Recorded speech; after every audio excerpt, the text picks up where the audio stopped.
Good morning, good evening, good day, good night, wherever you are in the world. I am Tim, back once again for the Speed Force Racing GP2 Series Singapore Grand Prix. And with me, well, I'm alone in the commentaries booth right now, so it's just me that you're going to have to be dealing with today. And as we wait for these drivers to ready up and start our qualifying session, I'll give you a quick update on our points standings. After Spain last week, Rage Hunter finds himself at the top spot still in the Drivers' Championship with 124 points. Trailing him is his Haas teammate of Calvin with 85. Just behind him, MDJ with 81 points, then Mansell with 76, and then Janeji with 75 is your top 5 in the driver standings. Last week, of course, Janny taking the win in the Aston Martin. Excuse me, actually, I am looking at my points tables wrong, so I am blind. Do not mind what I said. It was actually Jime in the Williams taking the win last week. So my apologies, Janny, you were not able to win last week, but all the same, we wish you the best of luck in whatever race that will be your next one. Oh my goodness, so already we haven't even started the race, and the commentator is making his mistakes. So going to the constructor standings, Haas is leading the constructors by almost, but not quite, 100 points. 209 points for Haas. Aston Martin trailing them, and they have 126 points. Williams with 115, Ferrari with 100, and then look at this, Alpine with 94, Alfa Romeo with 93, and Alpha Tauri with 91. That is your top 7 in the constructors' standings. Of course, McLaren, Mercedes, and Red Bull are the rest with 80 points, 54, and 25, respectively.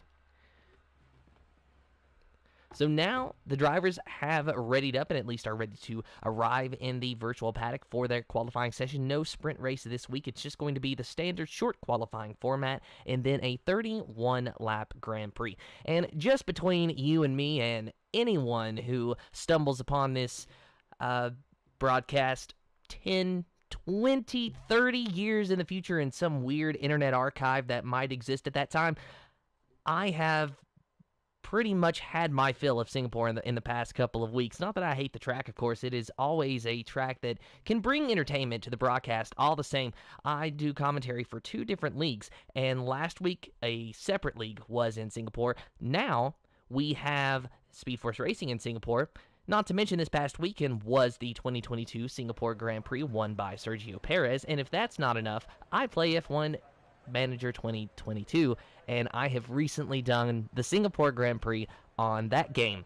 So I should know this track like the back of my hand, and as I say that, I notice a freckle on the back of my hand I've never seen before. So we're still in for some surprises, just waiting for these drivers to get out on the track. So looking like we're going to have 16 drivers taking the green today.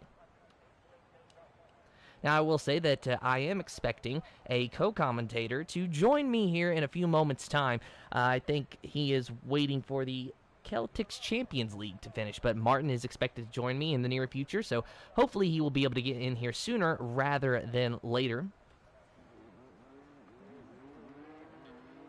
And now we hear one of the drivers deciding to go out and start their flying lap. Of course, here is all the information that we need for our qualifying session. Of course, no surprise to anybody that these drivers are going to go out on the soft compound tire for qualifying.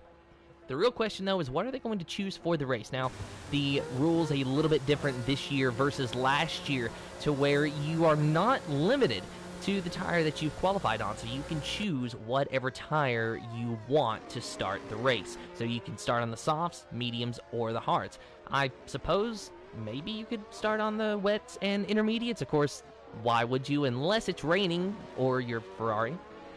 Sorry, I just had to squeeze that in there. I'm sorry. I know that the internet is just absolutely giving them a beating right now. I just wanted to have my little bit of fun. But hey, you know what? Japan is this week, and if Ferrari win the race, well, I guess I'll have to eat my words, figuratively speaking. So Janeji on track, Luke Bailey, Rage Hunter as well. A lot of drivers out there trying to start their flying lap. Still everyone on the out lap at the moment. Looks like Sonic Hawk has decided that enough is enough. Not even going to set a lap. So not sure if he crashed out or if maybe there's a quali ban in place for Sonic Hawk.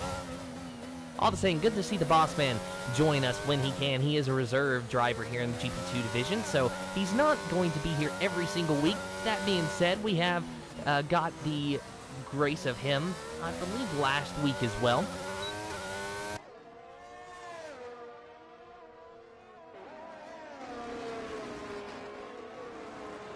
And looks like something has happened to Bossy Gaming, so hopefully we can get him back into his car. And this just gives me the opportunity to bring up the running joke from last season. Bossy, did you give your cat access to your LAN cable again? And for those of you who may not understand that reference, I believe it was the first race of the season, last season in Bahrain, where Bossy Gaming just suddenly in qualifying completely dipped out and was gone. And it ruined his lap. And I remember that he said in the stream chat later on that his cat actually had unplugged the cable from his console. So the Bossy Gaming's cat is a conniving little devil. And, you know, that actually became such a running joke that I actually posted a picture of his cat on the YouTube community page for Speed Force Racing. So everyone got to see what Bossy Gaming's cat looked like. He got to be a little star for like 15 seconds or 15 minutes of fame, whatever they want to say. No one setting in the time right now but Janeji going purple in the first sector. Now Janeji, we have seen him have a lot of pace. You're usually going to see this driver around the top 5 or so in the race, and last week, if memory serves me correctly, he had some decent pace in qualifying as well. So it looks like almost every driver is out on track now, save for Bossy Gaming. Most drivers on their flying lap as well, so everyone trying to get the banker lap in while they can. Still not sure who the first driver was to start their flying laps, so just waiting to get some times on the board. We have been watching Janeji this whole time. He goes a little bit wide there, but still hangs on to it, has to avoid the Mercedes that might have actually invalidated his lap by going wide. MDJ sets the fastest time so far, a 138.2. Luke Bailey, a 138.6.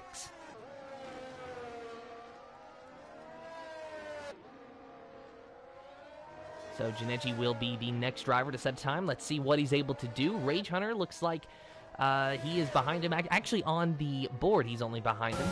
But Janeji goes quick with a 137.9. I saw the light-colored Mercedes dot on the map, and for a brief moment, I was thinking that maybe it was a Haas behind him. So we're taking a look at J. Sarge. Filling in for Calvin Racing today, so Haas has 2 drivers in the field still to help their Constructors' Championship ambitions. Unfortunately for Calvin's Drivers' Champion ambitions, this will take a brutal hit. Rage Hunter, of course, leading the standings, and Calvin, I believe, was already more than one race behind, so he's going to be even further behind after tonight. All the same, we wish J. Sarge the best of luck in this race tonight. A little bit wide there, but keeps it within the track limits. It's almost like he was aiming to straddle that line, you know, to where his right sides were just barely on that white line. So not sure if that was the planned line out of that corner or if it's just what happened, but all the same looking like good precision driving from J. Sarge. Let's see how that translates into a lap time, as we've got just over 12 minutes remaining in this qualifying session, and all these drivers still getting their lap times in. J. Sarge coming around the final corner, crosses that line, goes to the pole position, a 137.743, 0.2 of a second quicker than Janeji. Take a look at Maddie now in Ferrari. Now, I mentioned that I commentate in 2 different leagues. Well, just so happens that Matty also races in those 2 different leagues. So he does race in Speed Force Racing, and also I will have the pleasure of commentating on his race tomorrow. So I get to see a lot of Matty as well. And coincidentally, I think he was in the Ferrari last week too, but don't quote me in that. And that was in the other league, by the way, that has alternating drivers and constructors. All the same, Matty about to get his first flying lap in. Ooh, P11, a 139.6, not what he is looking for there. Most of the drivers, though, with their lap times down, looks like a few of them, such as Rage Hunter Jime, might have actually invalidated because they were on a flying lap, but they don't have a time on the board right now. Capricorn, we'll take a look at him in P17. Of course, that's just on the leaderboard at the moment. If we can actually get down there, the new game has given us a lot more glitches with the spectator mode, unfortunate to say, but that's, I guess, the way the cookie crumbles, so to say, and Capricorn invalidating his lap also is how that works, so he's going to have to rack him, stack him, and try him one more time. His teammate of KXI, a 139.126 on his flying lap. MDJ on an out lap, we'll go take a look at him.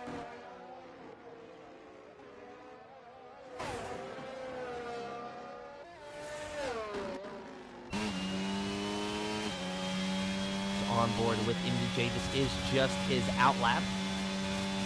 And in the second sector at the moment, so it'll be a while before he gets around to start his flying lap. Singapore street circuit, one of the bigger street circuits, I suppose, on the F1 calendar. Of course, Singapore and Baku, I believe, the two biggest street circuits.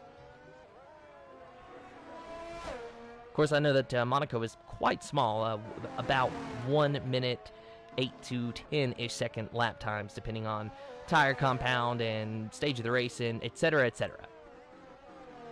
But Singapore, definitely a very long track, so it takes a while to get back around, and safety cars here are definitely brutal. And that's really a bad combination, though, if you think about it, because this track, with it being a street course, the nature of street courses is just how narrow they are. And narrow racetracks where you have walls instead of sand traps, well, that usually is a perfect recipe for at least 1 or 2 safety cars. Not saying that that's going to happen tonight, but let's be honest, that might be the case. All the same, MDJ coming around the final corner to start, I believe, should be his flying lap. Might have a little graphical error up there, so it is his flying lap that MDJ will be starting here. A 1:38.213 is his best lap so far. Right on board with him, and we will take you around a lap to Singapore.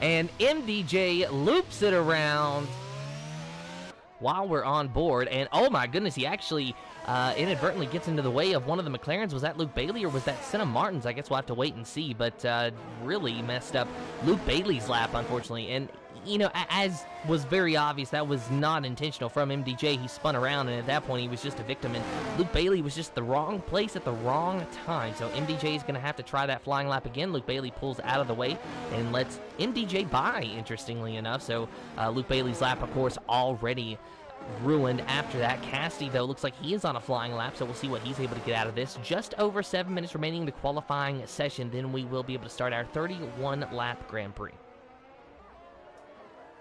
I'm just in time, meanwhile, has taken the top spot away from Jay Sarge with a 1:37.298.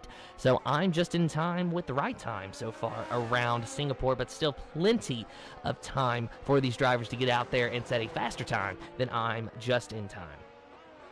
Yeah, okay, enough of the word time. We get that. We get it. So on board with Cassidy. Looking good so far. A purple second sector in the third and final sector now. Meanwhile, John getting very close. Time just in time up there. P2, a 1:37.430. Just a few more corners for Cassidy. He had a purple second sector. Let's see if that translates into a purple third sector. Will it translate into a fast lap? As he crosses the line, he goes to P5, a decent time, a 1:37.821. Taking a look at Mansell now, P6 at the moment with a 1:38.0, the first driver in the 1:38 second brackets, but he is looking for the 1:37s.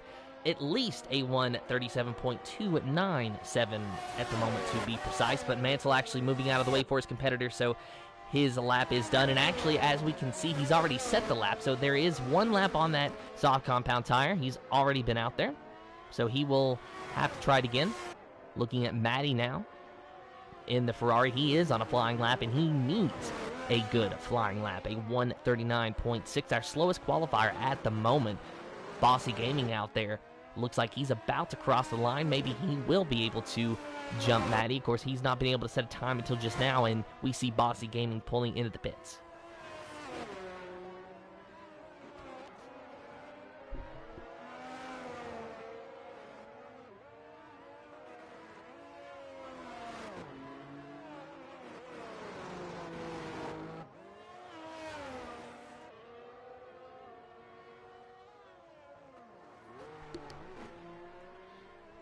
And it looks like Martin has joined the party. Quite literally, when you take into consideration that we do actually join PSN parties. All the same, how are you doing, Martin? Good evening, Tim. How are we doing? Well, you haven't missed much at all. Just over 4.5 minutes remaining in the qualifying session. I'm just in time, fastest so far. And watching Matty trying to get out of P15, a horrendous lap for him, a 1:39.6. But as he crosses the line, a small improvement, a 1:38.7. There's some really quick times at the top of the board already. Oh yeah, very quick, and not quite as close as we were seeing last week in Spain. All the same, I expect it to get a little bit closer when we get closer to the end of qualifying. Yeah, Singapore is definitely one of those tracks where, you know, it's a track, very technical track, so the best way of describing it. So your talent really comes to play. It's not a very straightforward track. And just seen now that Luke Bailey has returned to SFR. I've not seen him in a long time. So welcome back to the league for Luke. Yep. So Martin, we have to ask you though, how was the Celtic Champion League? Celtic, not Celtic. Celtic, Celtic, whatever. I'm American. We're not expected to be smart. Yeah, not very good. They get beat, but these things happen. Can't expect to win it all. Okay, so J Sarge is on an outlap. I'll tell you what, there's so many people in the pit right now, Tim, that it's going to be really tight for everybody to get out in some clean air. Yeah, Luke Bailey is on a lap at the moment. He's decided to take his last flying lap early, and he is half a second up on his time. It's looking a lot better through that section of the track than it was a few moments ago. Of course, you missed it, but MDJ actually spun out of that tight little corner just off of the bridge, and sadly, Luke Bailey, wrong place, wrong time, got held up by that. This does look a good lap, nice and neat. So out of the final corner, Luke Bailey, as he crosses the line, where is he going to end up? Goes to P6, a 1:37.909. A great lap from Luke.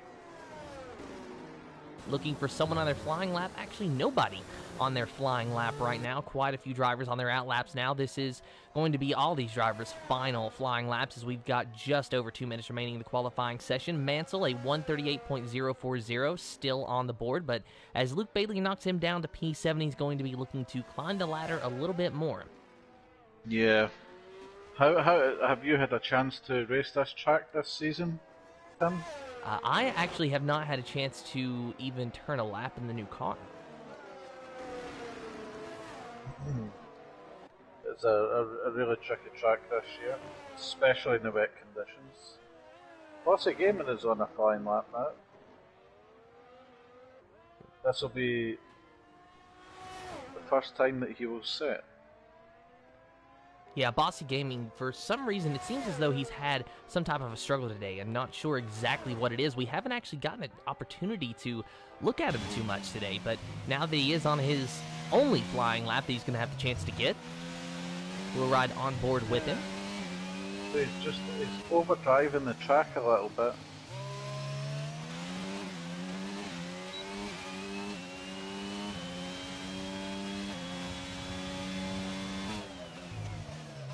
well, you can definitely say that Bossy Gaming is a wheelman, but sometimes you got to have elbows out, and sometimes it takes a little bit more of a precise line through these corners. Of course, Singapore was never a track that I really ran well at anyway. So, like you said, it's a technical track and it's a tricky track, and I would very much agree with that. Yeah, very tricky, difficult for overtaking. Qualifying really important around here. Oh, and he spins around every time we go on board with a driver in qualifying. He was pushing incredibly hard through the whole lap. He's sort of overshooting his apexes and things like that. That comes with the pressure of not getting an early banker lap in. So meanwhile, J Sarge, who was in provisional pole earlier in the qualifying session, not able to climb his way back up there. And I guess he could go for another lap, but he is actually going quite slow, so he is giving up the ghost there. Janeji, though, on a lap in the Aston Martin, a 1:37.6, his best time so far. Now, this will be his last lap because qualifying is over, so these drivers are allowed to complete their lap, then we will start the race. I just noticed there coming into the third sector, he was able to ride the left-hand side curb, which is really difficult to do this year. He must have his setup set perfectly for that final corner. That was a great lap at 7.4. No improvement in the leaderboard, but an improvement in the lap time, very close to Jime's time. Now let's take a look at I'm Just in Time. Provisional pole sitter at the moment might turn into our outright pole sitter, though there is still a few drivers at the MPJ is... he's lost it right in the final corner. He was up in his time. And at some point, Jime invalidated his lap, so he will not improve his lap time. Dye, though, a big improvement. A 1:37.497 goes to P4. Yeah, great lap from Dye. I think that is qualifying complete pretty much. Tim Bossy is trying to set another lap, but he'll not be able to complete. Doesn't have the ERS. We do have Rage Hunter coming around to complete a lap, but something happened, and he was very, very slow. Senna Martin's very slow as well, and like you said, yes, Bossy Gaming, who has pulled into the pits, was the only other driver left that could have the opportunity. So what you see, I believe, is what you get. I'm Just in Time on the pole for the Singapore Grand Prix. Yeah, but a fantastic lap time. And kind of surprising that the Haas is down there in P13. They've been up there at the front all season long. But it's nice, the grid's all mixed up now. We have a great battle on our hands. It does look like the top four, maybe I would say the top four seem to be slightly quicker than everyone else. But the midfield looks extremely tight. And it's going to be a very interesting race, though, I think, Martin, because Singapore, it adds a level of unpredictability because of how narrow this track is. You're going to get a lot of front wings damage. You're going to get a lot of contact with other cars. It's inevitable that all this is going to happen just because of how much of a tight track Singapore is. But your official starting lineup for the Speed Force Racing GP2 Series Singapore Grand Prix. I'm Just in Time on the pole. Jime in second. Janeji in third. Fourth is Dye. J Sarge in fifth. Cassidy in sixth. Luke Bailey in seventh. Eighth is Mansell. MDJ in ninth. 10th is the Slayer Capricorn. In 11th, Senna Martins in 12th. Rage Hunter in 13th. 14th is Maddie KXI in the 15th position. Bossy Gaming in 16th and 17th. The Boss Man, Sonic Hawk. No time on the board, starting from P last. Gonna go and try to take it to P1. Yeah.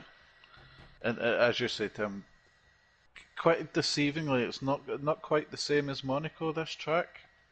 There is a little bit more room for error around Singapore than Monaco, but strategy is key around here, making the right decisions at the right times. Inevitably, there's always going to be a safety car at some point, or at least a virtual safety car.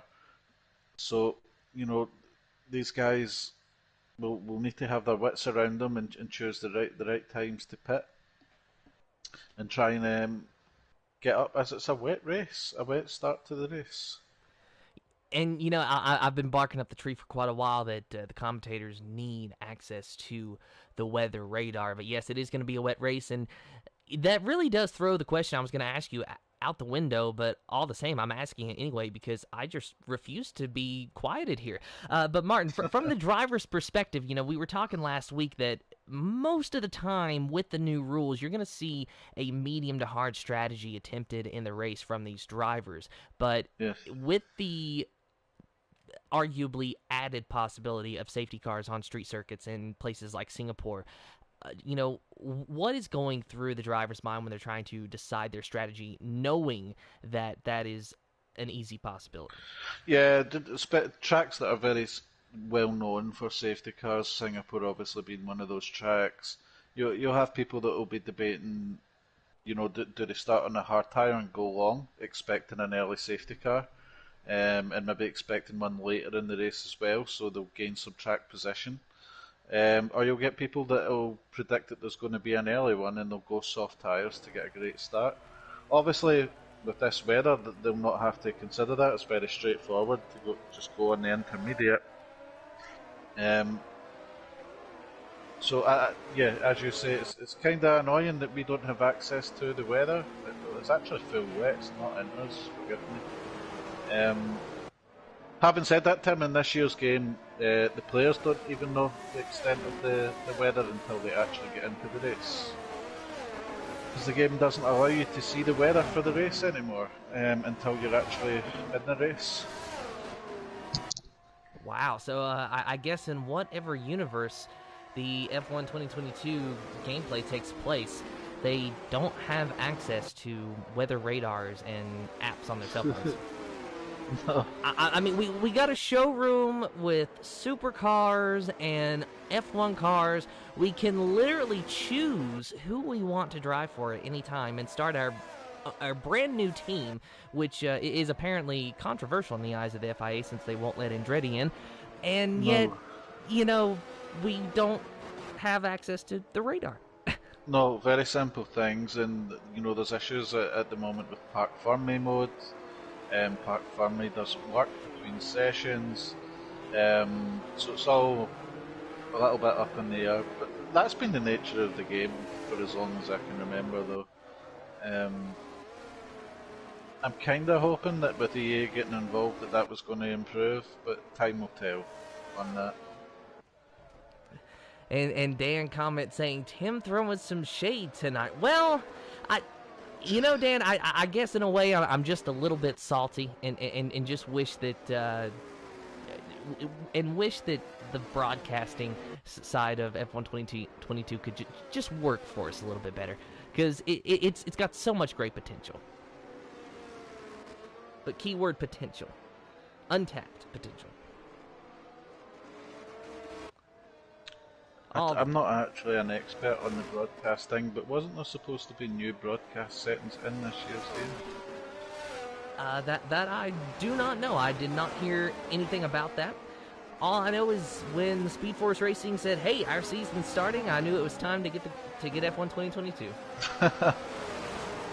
The seasons, when the new games come out, they always do seem to sneak up on you, and you're like, "Oh well, I guess it's time to get the game and boot it up."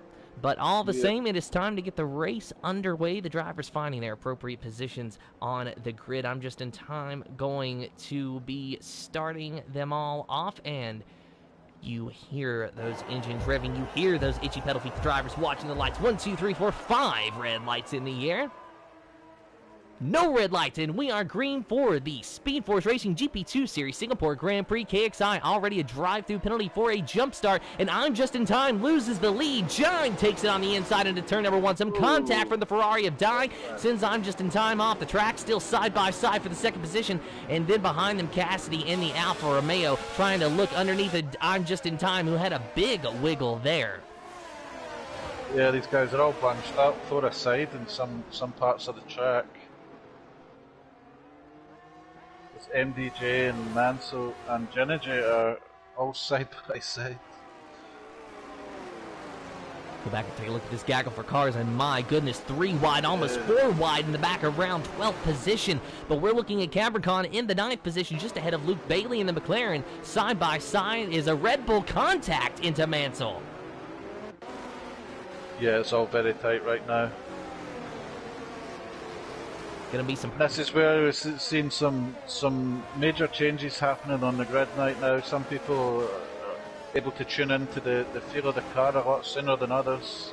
The conditions. And Dye, oh, he made a very opportunistic move. Jime gave him room, and he actually gave room back to Jime. And I don't know if you saw that, Martin. I'm not even sure if Dye necessarily intended to dive down the inside of Jime like that so much as it's just what happened. Of course, it's very hard to control the car on these wet conditions as Cassidy looks underneath the Ferrari. Can he get the job done? Not this time. Basically, the same thing is happening right behind with I'm Just in Time and J Sarge. With GP2, those 3 guys are really battling it out right now as well. So I think it'll be another lap or 2 before things settle down. These guys, they'll seem to be handling the conditions differently, and I'm Just in Time is falling down the grid further. He just had a moment there exiting the bridge section. And we've got a 3-car battle for the lead between John, Dye, and Cassidy. Literally nose to tail. I thought I was watching a NASCAR race at Talladega. John going into turn number 1 with a little bit of breathing room to Dye out back, but Cassidy putting an enormous amount of pressure on that Ferrari in P2. This is actually allowing Jime to pull away a little bit, but we saw Dye actually catch back up to Jime in the 2nd and 3rd sectors of the racetrack respectively on the 1st lap. So we'll see if it is a repeat of history on the 2nd lap. This has also allowed 4th and 5th place to close the gap up. So really the gap seems to fluctuate a lot around here, and it just depends on what section of the track we're at due to these wet conditions. But Dye looking on the outside of Jime, some contact being made there, and Dye goes wide, and Cassidy 3 wide move for the lead, but Dye takes it and gets into the wall, and now there goes Jime away along with Cassidy in the lead and J Sarge P3. That was very Lewis Hamilton-esque at that corner. He wasn't able to stop the car and went straight into the wall. And, you know, you got to think, if the move had worked, he would have been a hero. But it looked like he just locked up, could not control the car, and he was along for the ride. Exactly, 0-0. Oh, and Jime got very loose out of that corner and somehow hangs on to it. And I will tell you, Jime, it looks like he is tap dancing out there with that Williams as he's got J Sarge on his outside now. J Sarge was very nice to Jime and let him through there. Granted, J Sarge would have been pinched in the wall otherwise. I don't think J Sarge really had a choice there. He had to pull out of that one, or he was definitely going into the wall. What I don't understand, though, how is Jime still up here in 2nd place when he is seemingly struggling for grip more so than other drivers? Granted, it looks as though he's going to inevitably be dropping back sooner rather than later. It doesn't seem like he's struggling with speed through the corners. It's the traction zones that he's struggling in. We'll see how he gets on now, if he's able to get himself settled down and into a rhythm. So meanwhile, no, I try not to mention this too much because I sound like a bit of a salty person, but I do think that these conditions favour people who are running traction control, and I think that's what we're witnessing at the moment. As you can see, I'm Just in Time has had to pit, and he's now down in P16. He's had a terrible start to this race. He is really struggling with the wet conditions. And one thing I'm wondering with I'm Just in Time, we saw just how quick he was in qualifying, and it wasn't a significant gap to his competitors, but all the same, nobody else was able to get quite as close. No, but after a couple of laps, he was dropping down to P12 legitimately on pace, so you know, I don't think the conditions are suiting him right now, and you know, you've hit the nail on the head. Jime's really struggling at the moment. Guys behind, Ginage, MDJ, they seem to have more pace than Jime. They'll be pushing as hard as they can to get past them. So Cassidy is just extending at the moment. He is pulling away. Yeah, Jime in P2 at the moment as the game Yeah, forces us to look at dive. I'm not quite sure what happened there. So Jime in P5 there, and now Cassidy there is our leader. Took us a while to get up to him, but Cassidy in P1. Janeji now, though, in P2 with MDJ, P3, so J-Sarge has lost a couple of spots as well as Jime.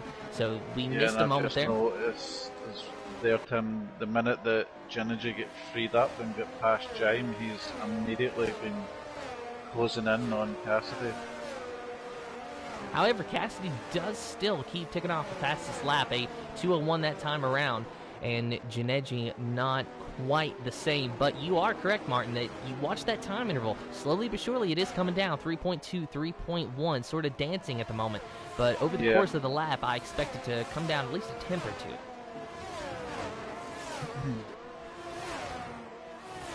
Things starting to even out a little bit now. People are starting to find where they should be or on the grid relative to their pace at the moment. Dai looks really quick. He looks like he's in a real battle with Mansell at the moment. Those two guys have kind of been racing each other since lap 1.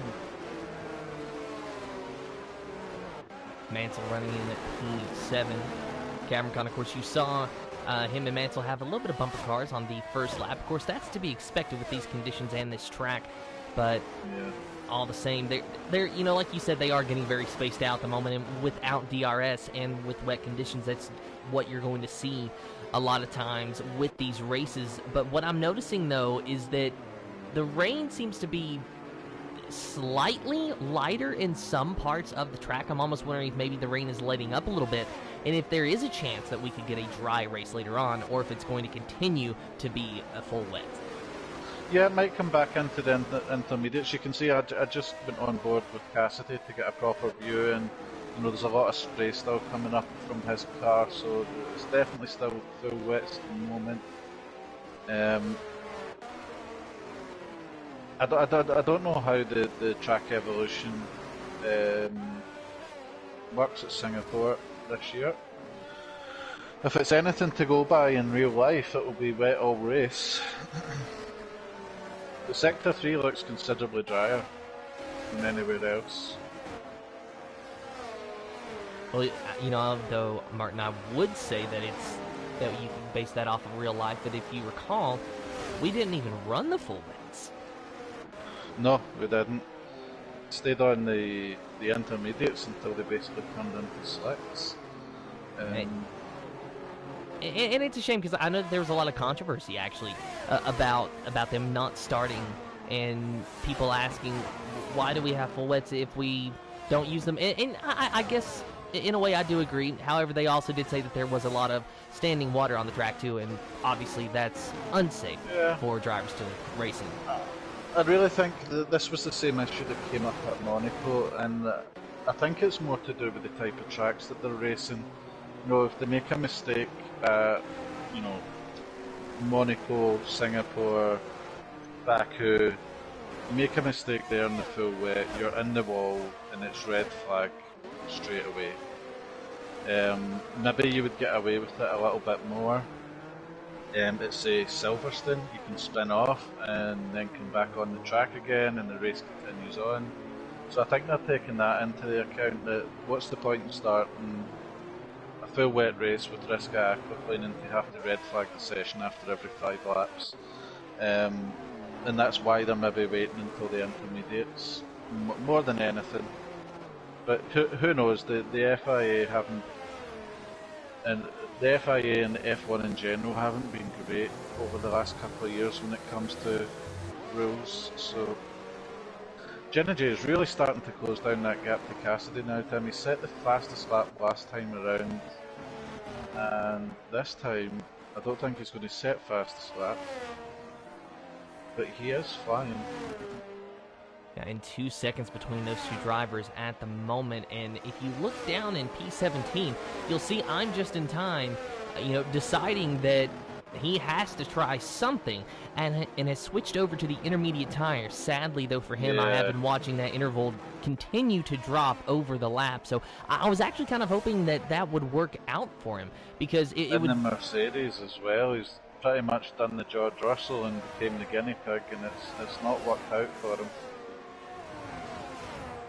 Now the question is, though, is whether or not he thinks that those tires can come in and work out for him later on. Now, granted, with him being 44 seconds behind 16th place, I don't believe that we are going to see a race win for him just in time without a safety car intervention. All the same, it is something for these other drivers to note if they're watching the broadcast. No, he's struggling so much that he's actually just clipped the wall there. I've went on board with him, and he's not far away from being lapped. He's only a couple of corners ahead of Cassidy. So Cassidy's within a sector of him. So if I was him, I would just come in now and go to the full wets, because he's just losing time handle the fist. I'll tell you who's not losing time, though. MDJ trying to go around the outside of Janeji. Maybe a kiss with the wall. Janeji tries to give him a little bit of room on corner exit. MDJ gets around him. Janeji back to third now. MDJ P2 as these two cars still try to give chase to Cassidy in the Alfa Romeo, who has, found himself a very strong performance thus far in the early stages of the Singapore Grand Prix. Yeah, I think Cassidy's just taking it easy out front. He's not pushing too hard. And these guys fighting behind, it's just giving him more breathing room. I assume that Janeji made a mistake somewhere, because MDJ was a second behind. I know that MDJ had been right on the gearbox of Janeji for about half a lap, or not quite half a lap, but a quarter of a lap, I'll say, before making that overtake. But now you see that MDJ is able to put a little bit of distance between him and Janeji. So I'm almost wondering if maybe MDJ is just finding a little bit more speed in these conditions now, because Janeji is losing time at a drastic rate. Yeah. I'll tell you as well what I was noticing is I've just had a little onboard flick through all the drivers, and it's interesting. It's sort of 50-50 on fuel levels through the grid. Some of the drivers have deliberately underfueled the cars, obviously expecting safety cars to come. Some of them have got the red light flashing for fuel levels already. So I think a few of these people are going to be hoping that a safety car comes along at some point to help them with their fuel. And that's very interesting, though, because you would anticipate that with it being a full wet race, that saving fuel wouldn't be too difficult for them, because you would assume that they're going to be coasting a little bit more than they would under the dry conditions. A lot of lifting.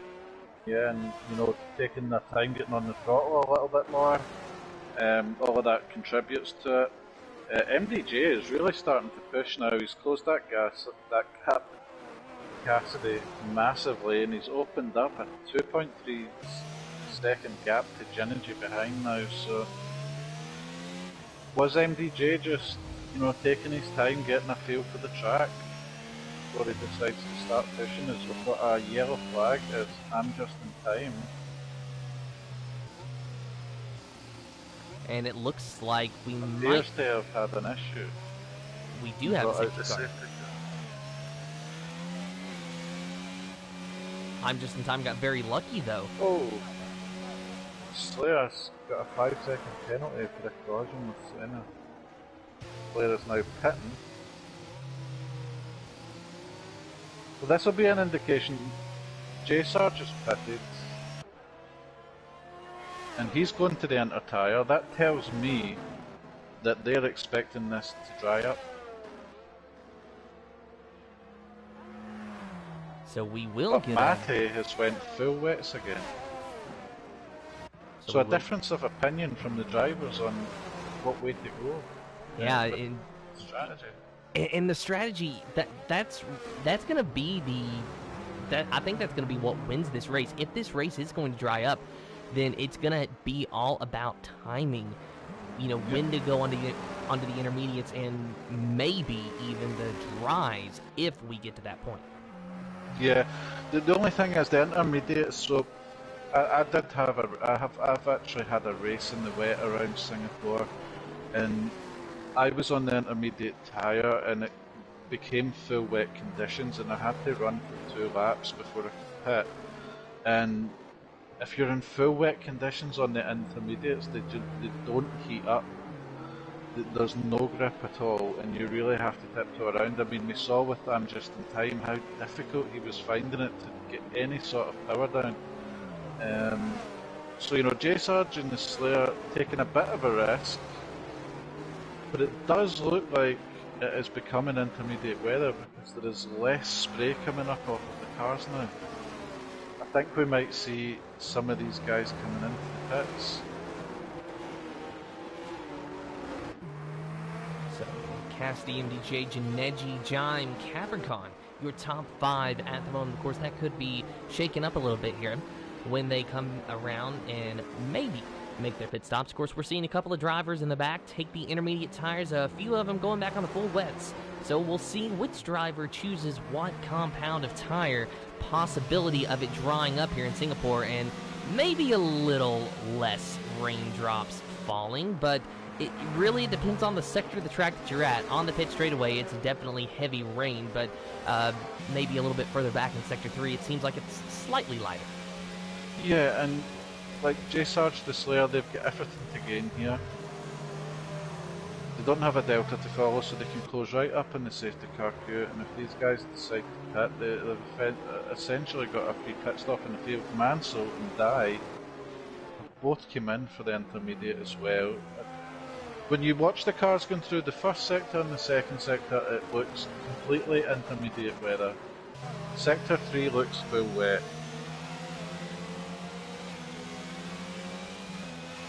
Now all we need is a sector of the track to be full dry, and then we get every compound out there. In fact, no, you know what? I have got the perfect scenario. Just make 4 sectors of a racetrack, and then on one corner of the car, you put a wet tire. On the other corner, you put an intermediate. Then on the back, you put a soft or a medium, and then a harder, the other compound that you didn't use. There you go, every compound. I'm Just in Time is, I believe, going to get lapped here. He's just hit the wall and has no front wing. And he's struggling to pull away from the safety car queue that is behind him. So from pole position to really struggling in the conditions. Ooh, and he hits the wall again, yeah.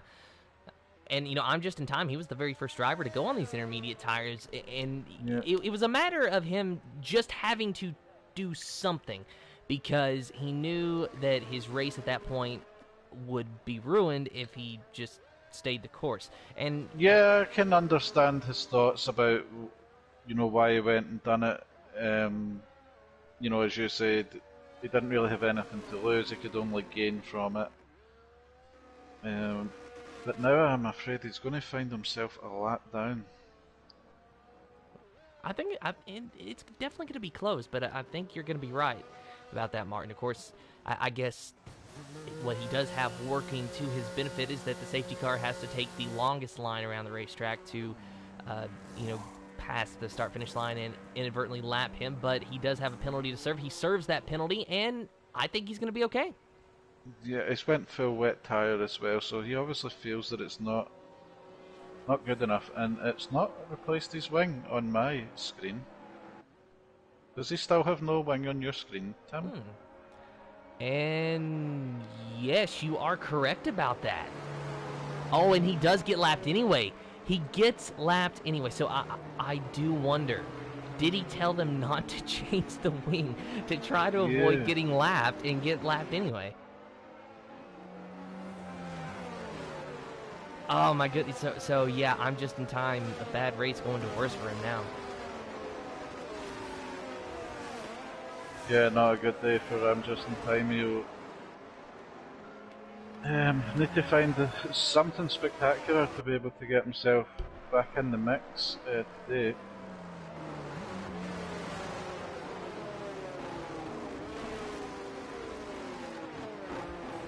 In lap 9 of 31, so just over 20 laps remaining in this race, too. It looks like it is raining harder again. So maybe I the have weather. no idea what's going to happen in this race. Yeah, I so can't maybe tell. the weather just let up for a moment and then picked up again. Well, you see, this section that they're on right now, it looks intermediate weather. It looks completely fine for intermediate. And then if you watch, somebody on board when they go into sector 3, the spray just becomes incredible. But the way they're travelling right now, it looks okay. It's not too bad. That looks intermediate weather. And then they just hit this section of the track, and all of a sudden it's full wet.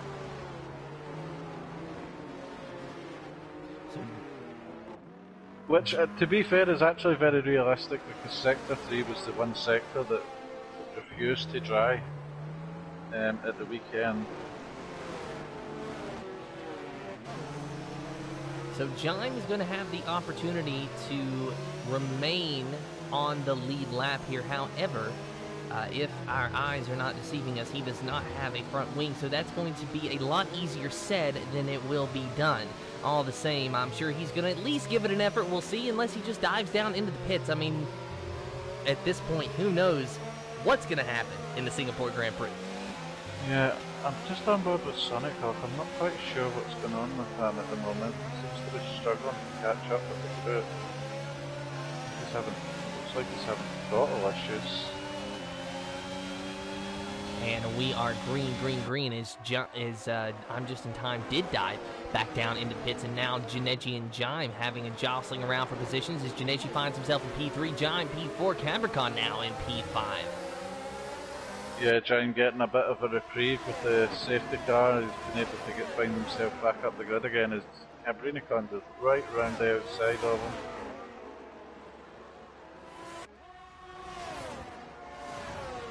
We have a battle for the lead. Two cars going side by side. MDJ getting cut back on Cassidy. And on the outside, MDJ using that momentum to carry him into the lead. Cassidy back down to P2. And that's something that actually was going to be inevitable even before the safety car. MDJ was running Cassidy down at a tremendous rate. So now he finds himself in the lead. He's got a little bit of clean air. And, Martin, if you look, like you were saying, this section here definitely is intermediates all day.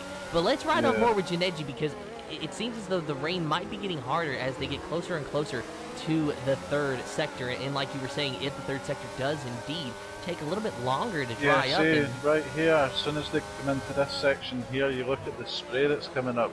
This is full wet weather.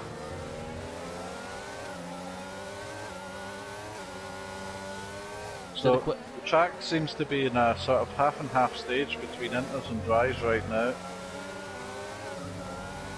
And so the question is, is which one is really the better choice? We're going to go and take a look at J Sarge here, because it seems as though he's actually gaining on the Bailey. He looks to be doing okay, yeah. So I think they might be reaching the crossover period where the intermediates are either level on pace or they're getting a bit quicker. It looks like it's now intermediate weather. Everybody's pitting at the front. Well, the drivers that went onto the intermediates, that was the absolute big brain move for them. J Sarge already P4 and should be the leader when and if the three drivers ahead of him decide to pit. And it's looking like that's going to happen. J Sarge right now, Tim, the grip is definitely intermediate weather now. And just like that. And I'd almost say, Martin, that when that safety car pulled in, we were still under wet weather conditions. But between then and now, it is dried up enough to where we are intermediates. Yeah. J Sarge dying, the Slayer getting a jump on the field. They obviously knew that these conditions were coming. And you can see that J Sarge is making up so much time on Janeji through the lap. And this is exactly what J Sarge needs. And I was talking about it earlier that he was very quick in qualifying. And then, this wet weather really kind of threw a monkey wrench into things. And you don't know what's going to happen, but now he finds himself in P3. Of course, he's just a reserve driver, so there's no points on the line. It doesn't matter what happens in this race for him except to walk away with a win. If he wins, then, hey, he won the Singapore Grand Prix in Season 11 for GP2. But if he doesn't, then he's not losing out any points. Of course, we also have Dai and the Slayer who are going to benefit from this. They'll be P2 and P3 once the guys on the wets have pitted. One of the other things to take into consideration is Cassidy and Gennady were obviously neck and neck with MDJ. Oh my goodness, and we actually had some spins. Gennady and Cassidy. So they actually spun. J-Sarge takes the lead before they even make their pit stop.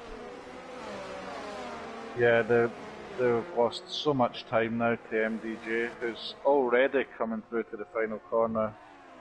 And Luke Bailey, did he stay out?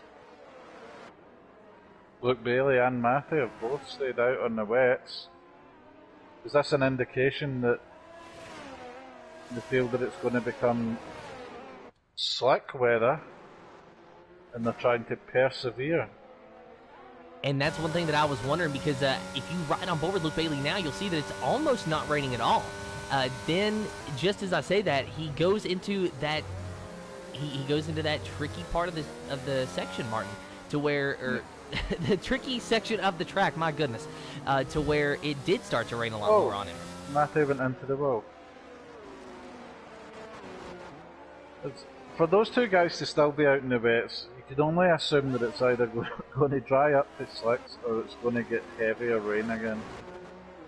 And they feel that it's not worth pitting. Matty is really struggling on these tyres now, he has to come in.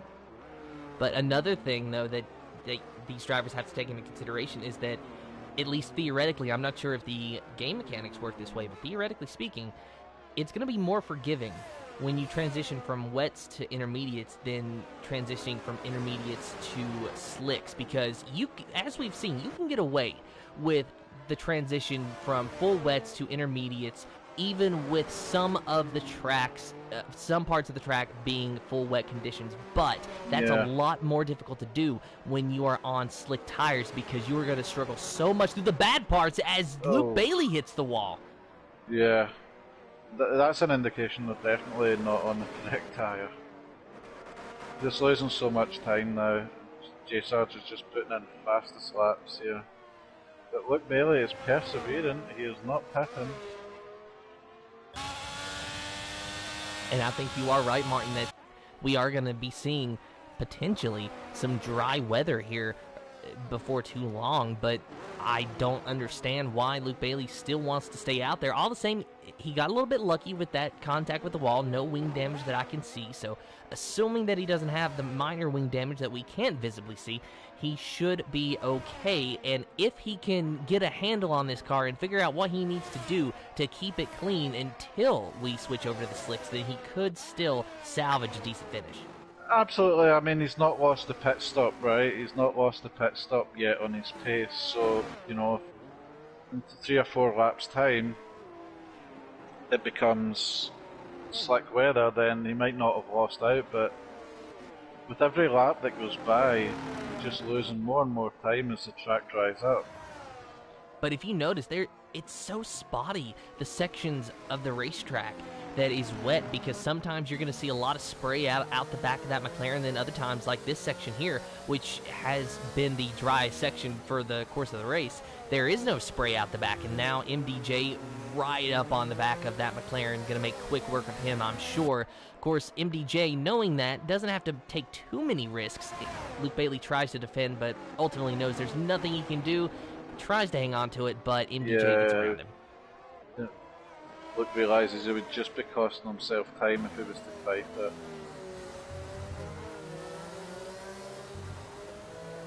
I mean, he gave it an honest effort, I guess. He still made him work for it into the corner, but you are correct. You know, at the end of the day, Luke Bailey has to know that he's not racing MDJ yet. He's literally racing the weather and racing the track. And then when and if this strategy for him plays out, then he can figure out who he's actually racing on the track, because it gets really weird with these races, to where you have the transitional periods between compounds, to where maybe you don't know where you're going to end up after pit stops.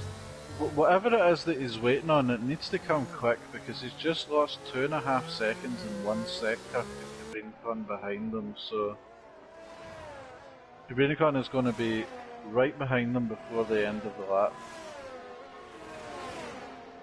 Oh, and yeah, Cabrinicon very, very loose there. I don't know if you saw that from behind Luke Bailey. So, Luke Bailey sees that. He's probably like, oh, hey, let it rain some more. But realistically, Yeah. we are seeing the track dry up, except for this section here. So this, theoretically, we might see Luke Bailey at least be able to hold his own. But, the wet section on this course, it's really like half of Sector 1, where the spray is coming out the back of the car. The rest of the track is... Luke has major understeer, which is a massive indication you're not in the correct tyre, and he's got Senna behind him now, so yeah, he's just losing a bunch of time here. And, I'm sure Luke Bailey is not going to hold up his teammate either, so I expect Senna to get around him, and there you see Luke Bailey actually pull over and let the McLaren by. I think he's realised that, I think Luke is perfectly aware that he's probably not made the right call, but he's decided, I'm just going to stick with it now and see where it gets me. And that might be the best way to go about it, because if it does dry up soon, say 3 or 4 laps after he makes the stop for intermediates, then he's going to lose even more time. But if it never dries up, then yeah, he's just kind of digging his grave a little bit deeper here. But you just sometimes don't know. The parts of the track that you would expect to see drying up are not drying up at all. They're still extremely wet in Sector 3, so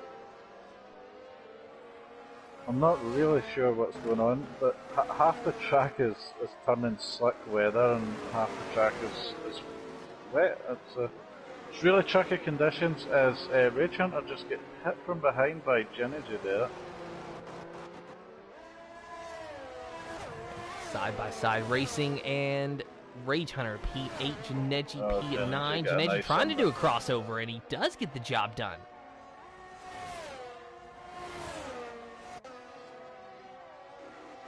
A little bit of spray out the back of the cars there, so you can really see which sections of the track are wetter than others.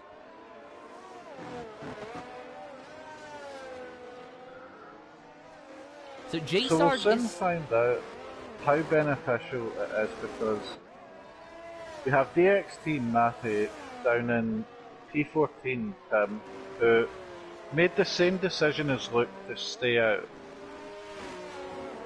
on the wet tyre, and then 2 laps ago he decided to come in and go intermediate.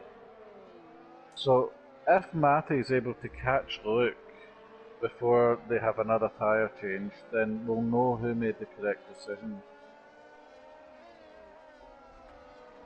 Yeah, and there you see Matty and Mansell just battling out. No points on the board for them at the moment. Meanwhile, J-Sarge still leads this race, 5.7 seconds over Dye, and then the Slayer in P3, MDJ, and Cabrinicon, P4 and P5. MDJ right on the back of the Slayer. Will ride on board with him and see if he's going to be able to get by this Alfa Romeo as MDJ sets the fastest lap. And look at this though, Martin. The front straightaway, not a drop of rain. Yeah, and that lap time we just put in there was over 1.5 seconds quicker than the previous fastest lap, so this track is definitely getting quicker. But you see how wet it is through the first sector here. Now, granted, with it not raining at all that I can tell, theoretically speaking, the more laps that are run, the drier this racetrack is going to get. So yeah, you can see the racing line developing through the first sector. In the second sector, it's not quite there, but in Sector 1, it's definitely there. So very much replicating the conditions that we saw in real life at the weekend. So kudos to Cody's in getting that correct. As you say, MDJ is all over the back of the Slayer. I think it'll only be a matter of time before he finds a way past. But the Slayer is no fool. He'll be using his ERS in all the right places. putting his car in the right places, and MDJ finding it difficult to get past right now. And, you know, the question is, who's going to be the first driver to blink and take the soft tire, or the dry weather tires? Luke Bailey. I mean, probably that'll. At this point, he might as well try something. And honestly, I think it might work in every part of the track except the first sector. It's really looking like we're getting to the dries, and it looks like it dries now. Yeah, just as you say that. And see, sector 3 went from having spray to none at all. So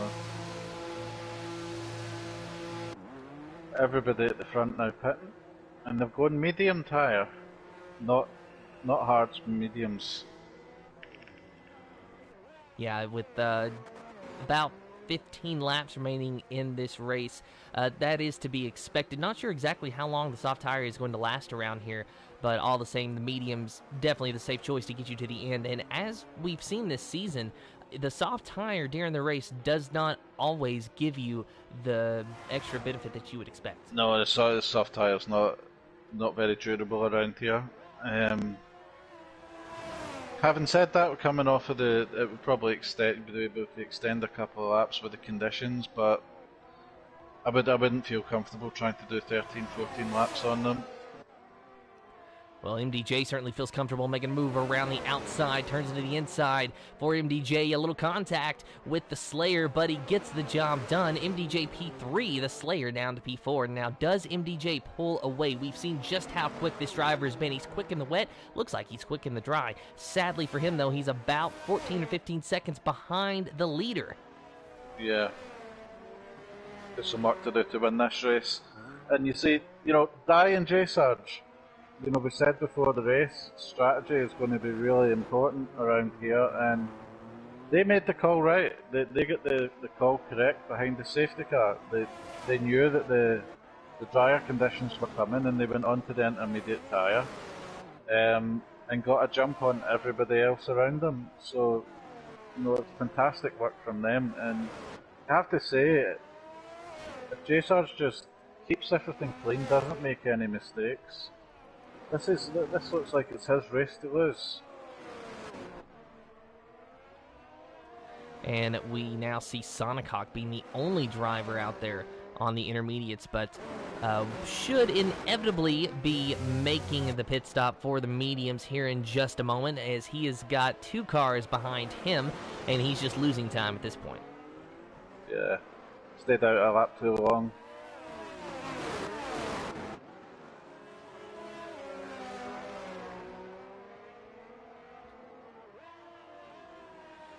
So Sonic pits, and now everyone on the dry weather tires.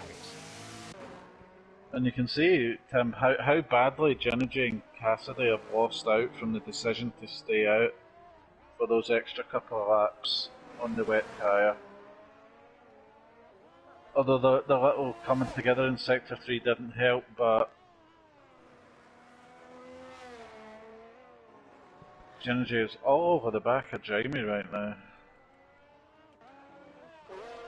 Pushing really hard. And while that's going on, take a look at the interval between J-Sarge and Dye.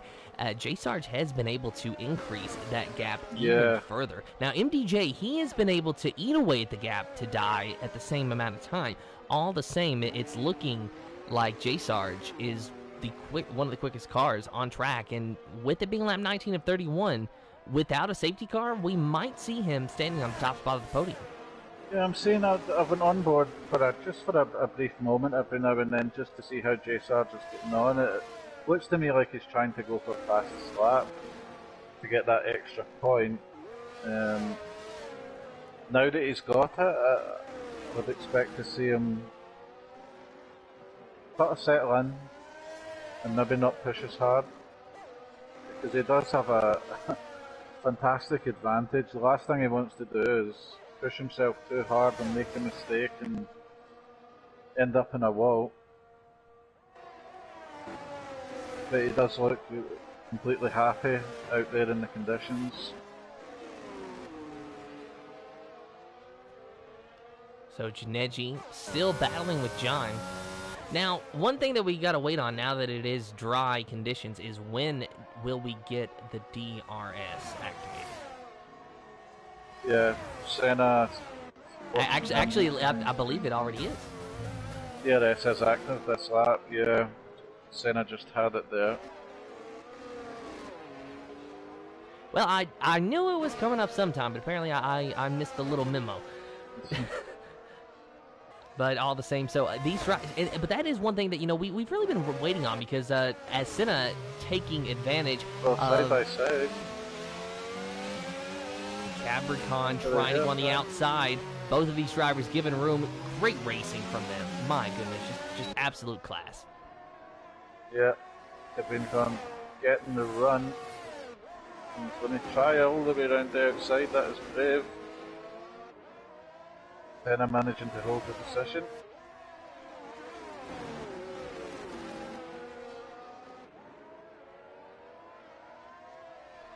And J-Sarge a 3-second time penalty for multiple warnings. Not what he needed. Yeah. Granted, he's got 11-second buffer, so that works out quite beautifully for him. Granted, he doesn't want to make that mistake too many times. No, he doesn't. Maybe a slight indication that is him pushing. He's pushing track limits. It's lap 21 of 31 here, and Senna Martin's running in P5. That's who we're watching at the moment. A little bit of gaggle of cars behind them, though, as Capricorn is leading a small train of cars. Let's see, though, how the DRS... Just a battle going on here for P5. So they all got DRS except for Senna, but he had a decent enough gap between him and Capricorn to where he really wasn't at jeopardy of losing the position. So he just has to stay, with pace right now throughout the rest of the course, and then he should be able to stay in front of the Red Bull. And it really does look like the McLaren has got some more speed than the Red Bull. Yeah. KXI it was that's had an issue. The reason for the yellow flag.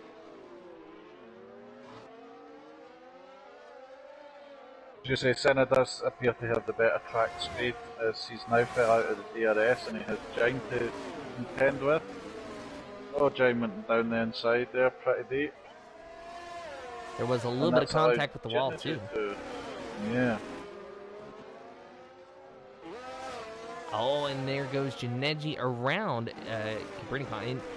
And it seems almost inevitable there, because for about a lap or two, we've seen this Red Bull struggle, and I really want to know what's going on. He's only got 3 laps on the medium tire, so even if he's been pushing his heart out trying to get fastest laps, we should not be seeing a tire issue. So it leads me to believe maybe there's a, wing damage issue.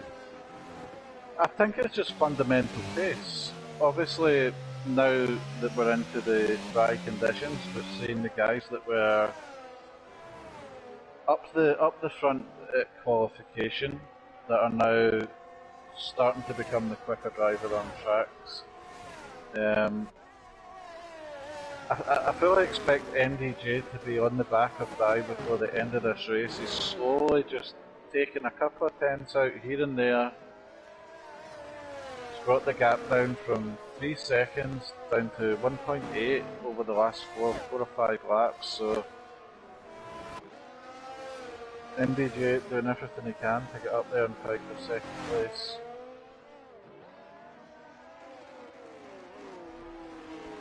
And J-Sarge still really pushing 12.2 seconds between him and Dai, and you gotta wonder, why is he pushing that much? I don't know, but he's making it work at the moment.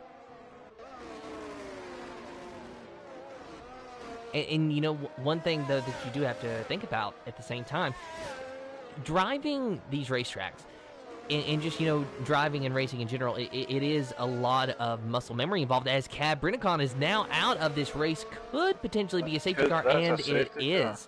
But, maybe to explain why J-Sarge would be pushing with that cushion that he has, is because, the racing and making these lap times, to be consistent, a lot of it is muscle memory. So if you actually back off a little bit, you know, it can mess with you, and you can actually Yeah, that lose is some very time. true. Quite often in tracks like these, when you back off, it's very hard to get back into the rhythm again and sort of get on top when you really need it. So in a situation like this, when you've had a safety car and you need to get back to full speed, you're not able to quite find it because you've been in too much of a relaxed rhythm. The question now is, does J Surge take the risk of pitting for softs and MDJ or Dye staying out ahead of him on the medium? I would say a big no. J Sarge, he's got decent pace at the moment. Realistically, his only competition, I think, at the moment is going to be MDJ, and there's one car between him and MDJ. So J Sarge just has to worry about getting a good start and maintaining the pace that he was running, and he will be okay. So, not He does have a really. 3-second penalty to think about. I think we'll see him coming in for the soft tyre. Well, he's definitely coming in, and that would suggest that he's going to choose the soft tire. So, I guess you're right, Martin. The question is, though, will he be able to hang on to the lead? Because the safety car, obviously, these drivers aren't going to catch him as quickly. But it looks like Dye is. Dye's staying out, and MDJ's come in though.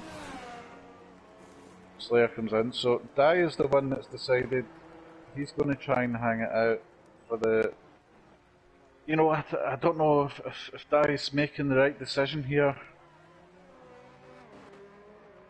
Maybe if there was 3 laps left, they could maybe try and hang on for a podium, but by the time they get started, there's going to be 4 or 5 laps left. It's going to be a big ask for them to keep the soft runners behind.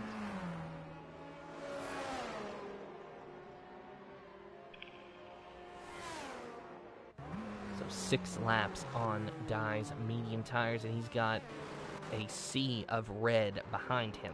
Now, I actually do think that this could work out for Dye. I don't think it's going to be quite as bad because we really have not seen the soft tires, gain as much of of an advantage as we would expect. So I think I get that, but there's not. It's not as if there's 10 laps or something to go. By the time the safety car comes in, you're talking 3 or 4 laps.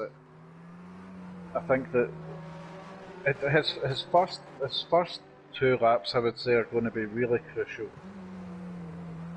They're going to be extremely crucial. If he's able to keep a couple of these guys behind for the first lap or 2, then he has a real chance. And, one thing that you noted earlier is that with J Sarge having that 3-second time penalty, Dye can let J Sarge by and just stick close to him. Granted that I don't think we're going to see Dye just let J Sarge by because that would be counterintuitive of what he's trying to do. But if J Sarge gets by, he doesn't have to stress about it too much. He just has to worry about staying close. Exactly. He does have that in him. He knows if J Sarge goes by, he's still within a chance of still beating J Sarge. I'm just trying to see, so Luke Bailey, Bossy Gaming and Matty have also decided to stay out in the mediums, so I suspect that Genergy and the guys in front will have a bit of... They won't have to worry about what's going on behind them. The other thing that Dye can consider is that MDJ and J Sarge appear to be similar pace, or MDJ's maybe a slightly quicker.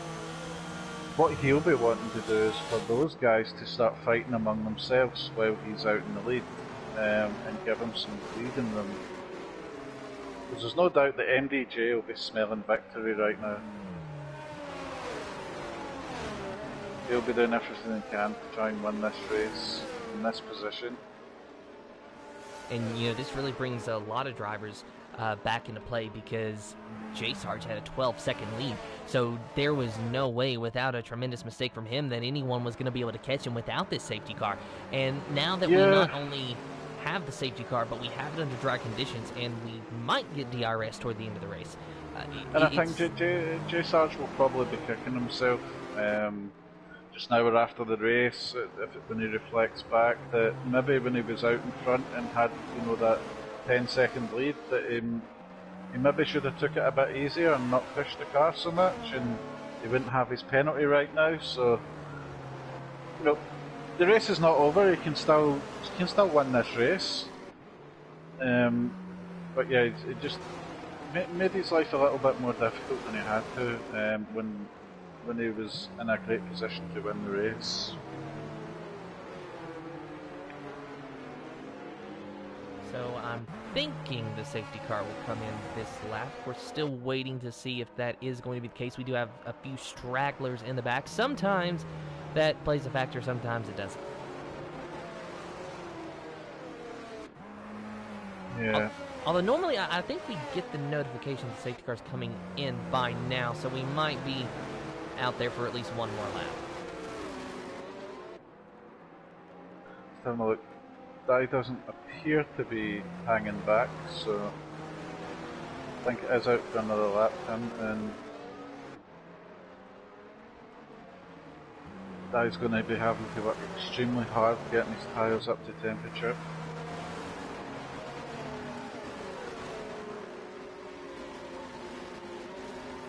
Now, the longer the safety car stays out, it does help Dye, because it means that there's less time that he has to lose time.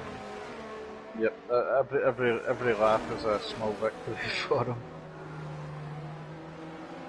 And you know, to be fair, it's not like everyone is just going to blow by him as soon as he passes the start-finish line. It's just that, you know, it is likely that he's going to have a little bit of a struggle keeping J. Sarge and MDJ behind him, because, you know, well, I think J. Sarge has got the...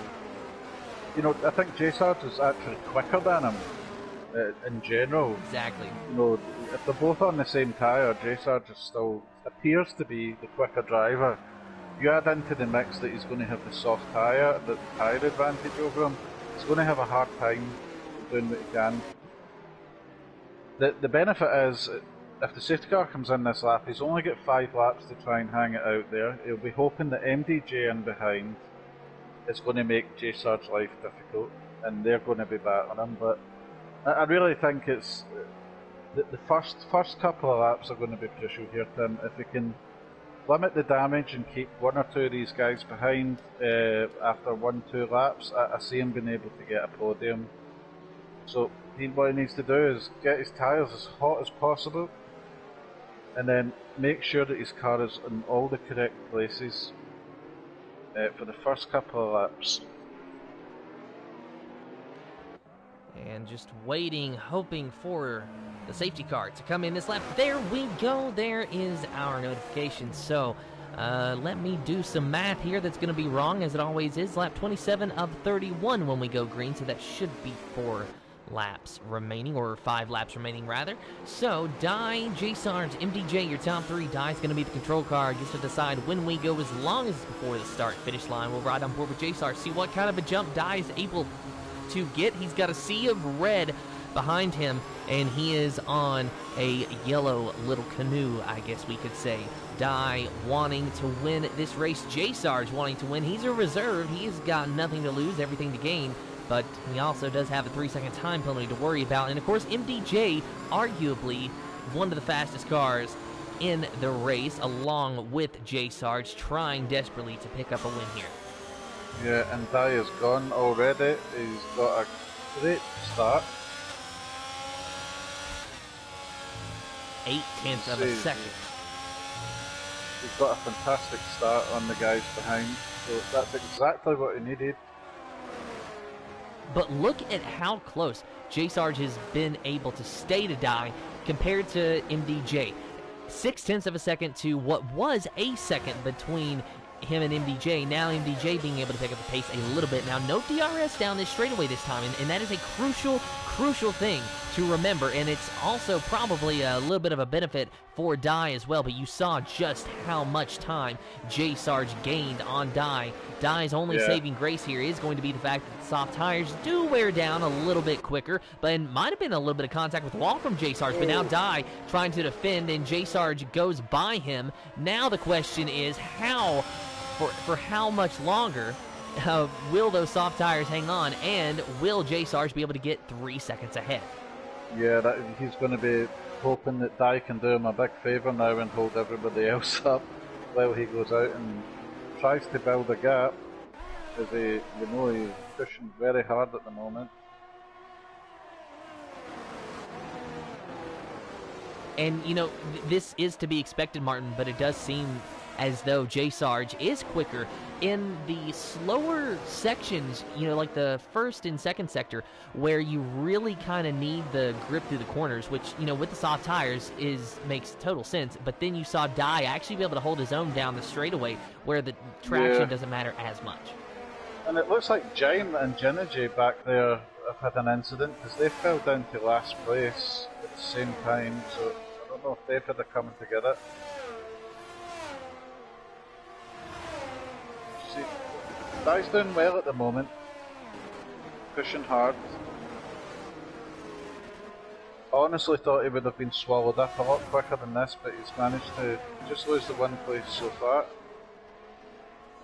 Now, MDJ is right on the back of this Ferrari, but there is no DRS at the moment, so that is helping Dye. But at the same time, if we do have some cars out of this race, so some carnage already. But at the same time, though, MDJ on those soft tires is charging it. Oh, a little bit of contact, actually. A little bit of contact, yeah.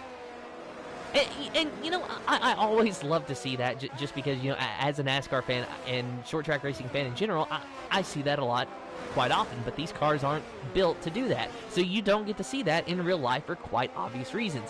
But because F1 2022 is able to take a little bit of creative liberties, we will say, with physics, we do get that. Yeah, we get it quite a lot. The overspeed MDJ got just the traction out of the corner, and Dye's not giving it up. He's fighting well. Managed to hold the position. He is doing a massive favour for J Sarge ahead right now. Yeah, if J Sarge does win this race, he's going to have to send Dye a Christmas present. I mean, but here's the thing, though. You look at that interval, 2.5 seconds. Dye cannot afford to lose much more time. And you were correct, Martin, that J Sarge, just in general, is quicker than Dye. So even if they were on the same compound tires, the story wouldn't be much different. All the same, though, Dye still does have a chance at this victory, but the chances are fleeting as this race goes on, because J Sarge is just pulling away, and MDJ, for a moment, looked like he was... DRS this time, so I expect that he will be able to get past.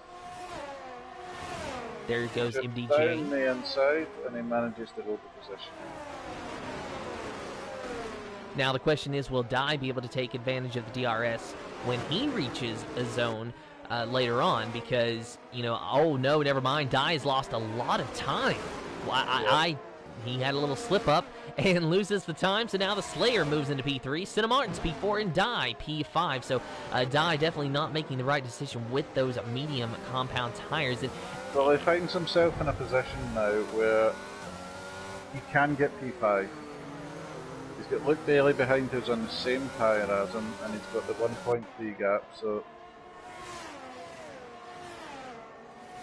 As you see, MDJ is now closing up to J Sarge.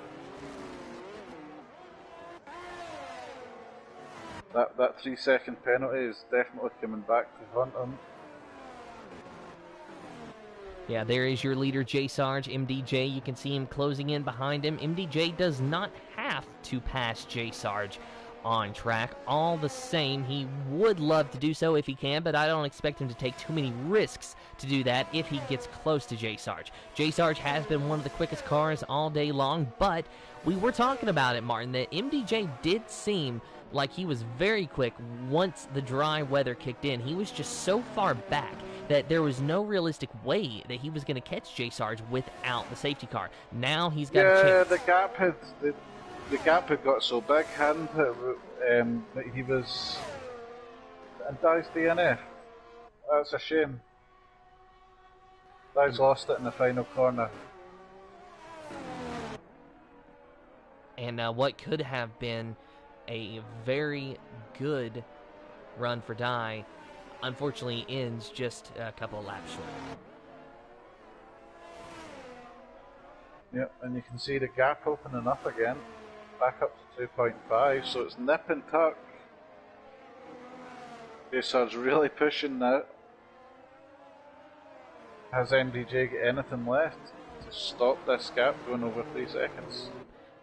And you got to think, MDJ fighting with Dye for as long as he did likely did use up the soft compound tires a little bit more than Jaysarge, who, started, who once he didn't start in the lead, but once he was able to get into the lead, was able to pull away, use that clean air, not really put a lot of pressure on the tires. So maybe MDJ just has a little bit less tire life than Jaysarge, and, at the end of the race is when we see that it matters. But virtually, MDJ is the leader because of that 3-second time penalty that Jaysarge has. So it's all coming down to what happens on this final lap. MDJ cannot afford to lose 0.7 of a second. No, they can't. And I don't think that's helping Jaysarge's cause.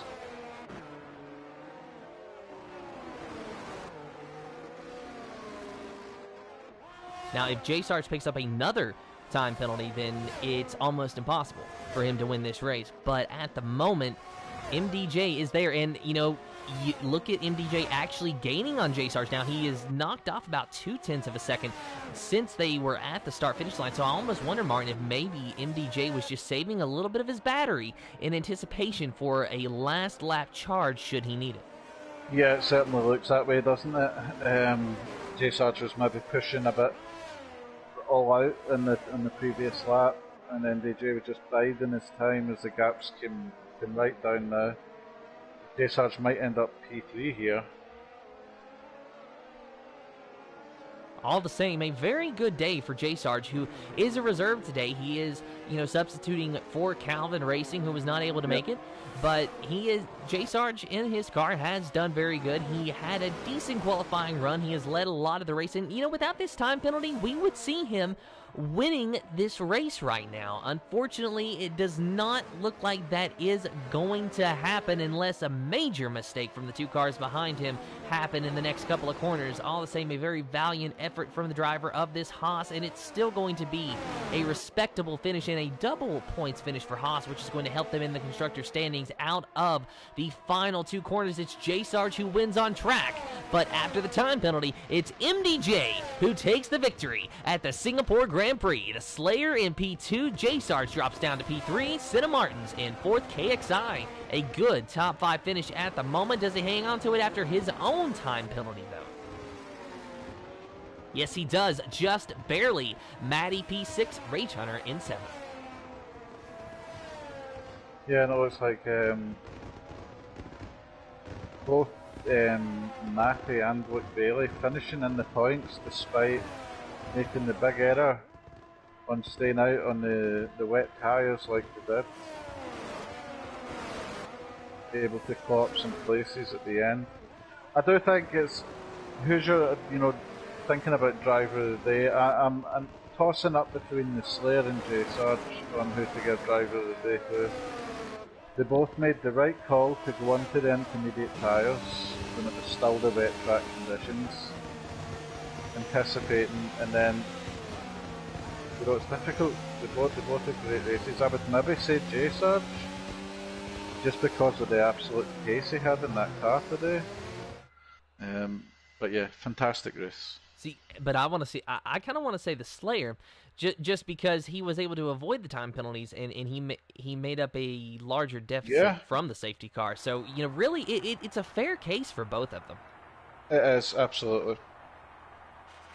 So I wouldn't, I think whatever one you give it to is there's no right or wrong. I think both of them deserve it, if I'm being honest. And it is a top 3 all the same for Haas and a win for MDJ. And we will talk to our top 3 finishers of MDJ, the Slayer, and Jaysarge should they want to talk to us. But your officially unofficial results from the Singapore Grand Prix. Of course, pending any stewards' inquiries, is MDJ in first, the Slayer in second, third is J-Sarge, Santa Martin's in fourth, KXI in fifth, Matty in sixth, Rage Hunter in seventh, eighth is Mansell, ninth is Luke Bailey, Bossy Gaming in 10th, 11th is Sonica, Cassidy in 12th, 13th is Die, 14th is Janeji, 15th is Jime, 16th Capricorn, and then I'm Just in Time. The pole sitter finishes in dead last. Hello, Moto. Yes, not did you product hear placement, that? Sorry just about that. yeah, not product placement, just comedic relief from the commentator. Yeah, there's no sponsorship going on there, unfortunately. We say the words on our own accord. Oh my goodness! And you know, Martin, it's looking like maybe our drivers don't want to talk to us, so this might be all the time that we have. Yeah, I'll just double check very quickly. J-Sarge, of course, is not a GP2 driver, so he will not be in the chat. 1 second.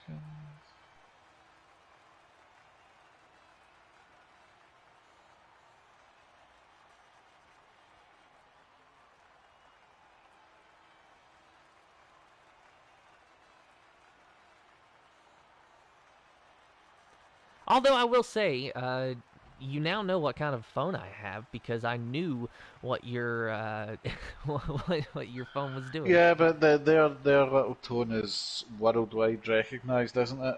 Oh yeah, it's just like I guess the default iPhone ringtone. But we do have the Slayer that we can talk to, so you know, I guess we'll ask him his favorite cell phone manufacturer. Since we're talking about cell phones in here. The Slayer, you know, a big news flash. We don't care about Singapore Grand Prix. We don't care about the race or what just happened. We're just asking you about cell phones. I just finished P2.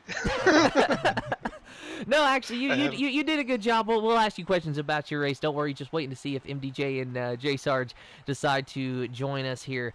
All the same, we will start with interviews since the Slayers joined, so just make sure that you've allowed your voice to be shared. If you don't know how to do that, go over to the party settings, click Always Allow, and let me know when you're ready. Oh, good, man.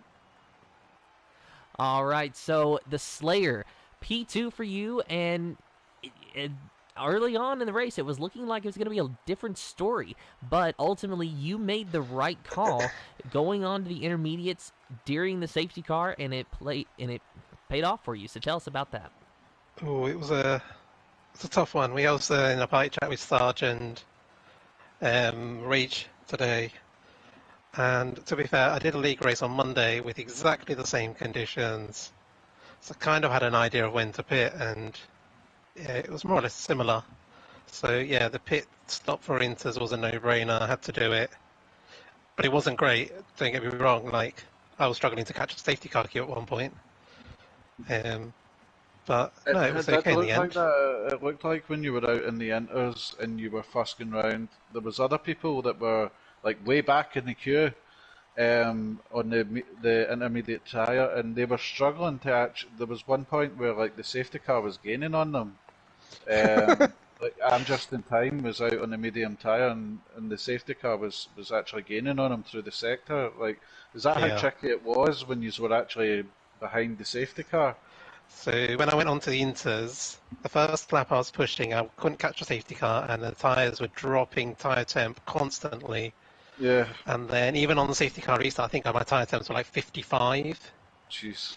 So literally within 3/4 of the lap, bang, they were coming good. It was that quick on them. I think the safety car stayed out probably an extra lap as well, which kind of helped us.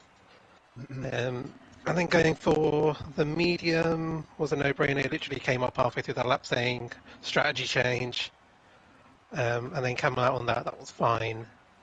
But again, MDJ was rapid. Yeah, we were a bit confused by like the going on to the. We knew that going on to the drives was coming because Luke Bailey was like staying out on the wet tyre for as long as possible. But it seemed like Sector 3 went from like almost full wet weather to dry at the click of a finger within one lap. It literally, we were driving one lap and we were going through the last sector and we were going, no, it's not ready. And then the next lap round, it was just like, okay, Sector 2 was the only one that was a little bit wet, but everything else was bone dry. Yeah. Within one lap. which was it changed really quickly. Crazy. But then I think some people stayed out too long. Like Matty stayed out on the wets too long. Luke Bailey stayed out on the wets too long. Yeah, those guys. Yeah. I think like once they realised the mistake they made, they just kind of stuck with it. Well, Matty came in for Inters, but Luke didn't. But yeah, fantastic drive. We've given yourself driver of the day strictly for the fact that you didn't get a penalty. It was between you and J Sarge, but J Sarge got a penalty like an idiot. So we had to. And Dan says that I am throwing shade tonight. My goodness, I'm going to have to step up my game, but congratulations, the Slayer, on your second place finish. We'll go ahead and talk to our winner now, MDJ. So, MDJ, between you and J Sarge, you two, I believe, were the fastest cars on the racetrack, or at least two of the fastest cars. Very fantastic showing by you. But it didn't look like you were going to have a chance until that last safety car. So what was going through your mind, and walk us through your decision to pit for the softs?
Well,